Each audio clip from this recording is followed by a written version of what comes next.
I look very pale and kind of washed out, but I can't figure out what to do with my lighting to make that not happen, so it's just going to be that way, and then my shirt is going to look like it's glowing bright red because it's such an intense color, okay? Oh,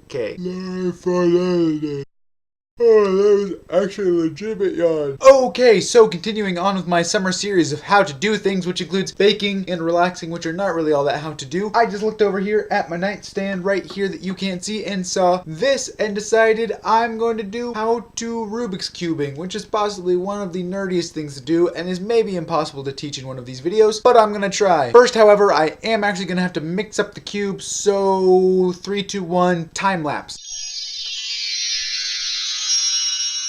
Okay, so in case you couldn't tell, I did in fact close my eyes for part of that, and I was not paying any attention, so yes, this is a random Rubik's Cube for all intents and purposes. It's not really random, but that's a completely another discussion. First step, solve one side. However, you have to do this really smart. I always do the green side, because that's what I was taught to do, but you gotta solve this side so that it matches up with all the other sides. So for instance, orange and green, we're gonna put that one in place there, and then white and green right there, that one needs to go right there. And so then you see they line up like that. Also, it's really hard to see the colors on the screen, but I don't care. So keep doing that until you've got a whole plus on top of your cube. Then it'll look like that. Now you just got to put the corners in place, for which you put the corner underneath where it's supposed to go, and you go, there's no good way to show you this, right? Do. Clearly, I did it. And so just do that 3 more times. And ta-da, you now officially have one completely green side, and it lines up with the red and the white and the orange and the yellow on all the other sides. Now flip it over so that your green is now on the bottom. This is possibly the trickiest stage, and it involves getting these edge pieces to be in the right color. So first you gotta hunt around and say, hey look, there's the red and white edge piece. It needs to go between red and white. So you do that, and then you do this nifty little move that I will now do with my eyes closed because I'm cool like that and I like to show off with my Rubik's Cube. And look, now it's magically in there. And conveniently orange and yellow is already right. And I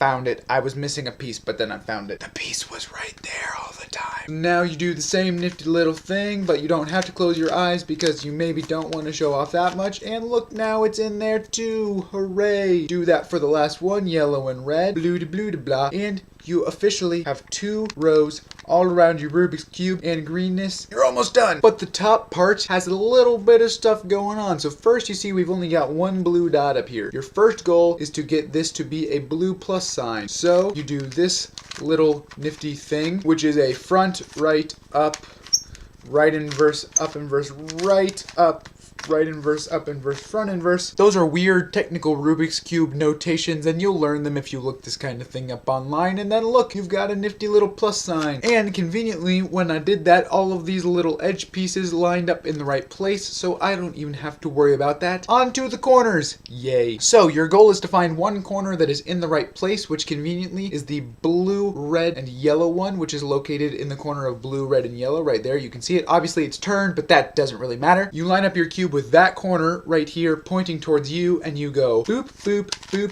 boop, boop, boop, boop, boop. Magically, you may have to do it multiple times. It depends. All of the corners are now in the right place, and in fact, this one conveniently ended up being right where it was supposed to be, all lined up fancy. Now, the only thing you have left to do, if you've been following along with my incredibly difficult to follow instructions, is turn all these corner pieces so that they line up. To do this, you're going to do, oddly enough, the exact same thing you did way back when you were doing these green things, but you have to be very careful to follow a very precise pattern or it will not work. This is where the math of the Rubik's Cube starts to come in, and you just have to make sure you don't mess up. So in order to do it, put the corners in place like you normally would. However, do not turn the whole cube. Instead, only turn the top face to bring the new corner close to you, and that way, through the magic of the Rubik's Cube, everything will work out perfectly, and it will be amazingly solved. Oh my goodness, it's so amazing. And there you have it. A how-to video that you probably can't follow, but was maybe entertaining, and if not, I'm sorry, I could not really come up with any other ideas for today. And so yeah, that's it. Maybe tune in sometime later when I might show you how to make really cool nifty patterns on your cube like this, because I'm good at that kind of thing. Let me know down in the comment section, what do you want a how-to next?